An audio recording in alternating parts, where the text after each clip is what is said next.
8 अक्टूबर रात 11 बजे सदर थाने की फ़ोन की घंटी बजती है और जब थानेदार फ़ोन को रिसीव करता है तो उसे पता चलता है कि बल कुंवारी के जो प्रिंसिपल थे उनकी हत्या कर दी गई है। ये सुनकर पुलिस के पैर तले जमीन खिसक गई, क्योंकि वो हत्या नहीं, वो बहुत ही बड़ा कांड था जिसे पुलिस यकीन नहीं कर पा रही थी। दोस्तों, प्यार एक ऐसी चीज़ है जो कभी भी और किसी से भी हो सकता है। न तो वह जात पात देखती है और न तो वह उम्र देखती है, न वह गरीबी और अमीरी देखती है। प्यार एक ऐसी चीज़ है जो किसी से भी हो सकता है। ऐसे ही एक घटना बलुआ कुंवारी की सामने आई है, जो बहुत ही दर्दनाक घटना है, जिसे सुनने के बाद आपके पैर तले जमीन खिसक जाएगी। दोस्तों, यह कहानी सच्ची है और यह कहानी 8 अक्टूबर रात 11 बजे की है। यह कहानी सुधीर की है।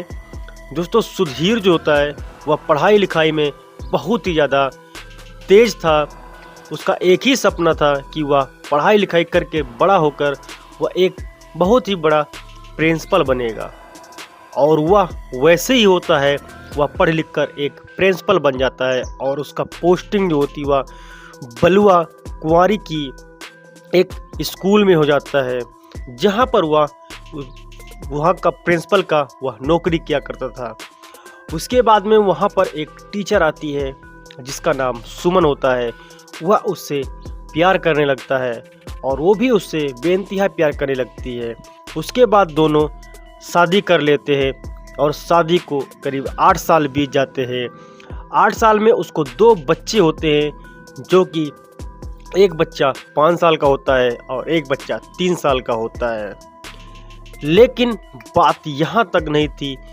ये दोनों अपने जीवन में खुशहाल ज़िंदगी गुजार रहे थे, लेकिन इन दोनों के बीच में एक मास्टर आ जाता है।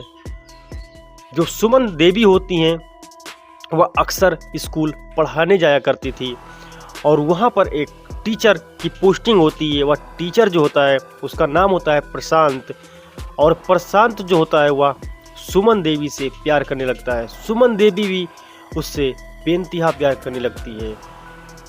इन दोनों का प्यार काफ़ी दिनों तक चलता है, लेकिन इसकी भनक जब सुधीर को पड़ती है तो सुधीर के बर्दाश्त से बाहर हो जाता है। वह सुमन को समझाता है कि ये गलत है और हम दोनों की ज़िंदगी वह तबाह हो जाएगी, हमारे बच्चों की ज़िंदगी तबाह हो जाएगी। तुम ऐसा काम करोगी तो हमारा क्या होगा। जब ये बात सुनती है तो सुमन थोड़े दिनों के लिए वह ठहर जाती है, लेकिन वह जो टीचर होता है प्रशांत, वह सुमन से कहता है कि अब मुझे तुमसे शादी करनी है और मैं तुम्हारे बिना नहीं रह सकता हूँ। उसके बाद में सुधीर और सुमन ने एक प्लान बनाया कि रास्ते से हम वो प्रशांत और सुमन ने एक प्लान बनाते हैं कि अब हम सुधीर को रास्ते से हटाकर तभी हम शादी करेंगे। जब ये दोनों प्लान बनाने के बाद में करीब रात के 11 बज जाते हैं, सुमन जो होती है वह रात को खिड़की खोल देती है और सुधीर कुछ अपने साथियों के साथ में वह उसके घर में घुस जाता है।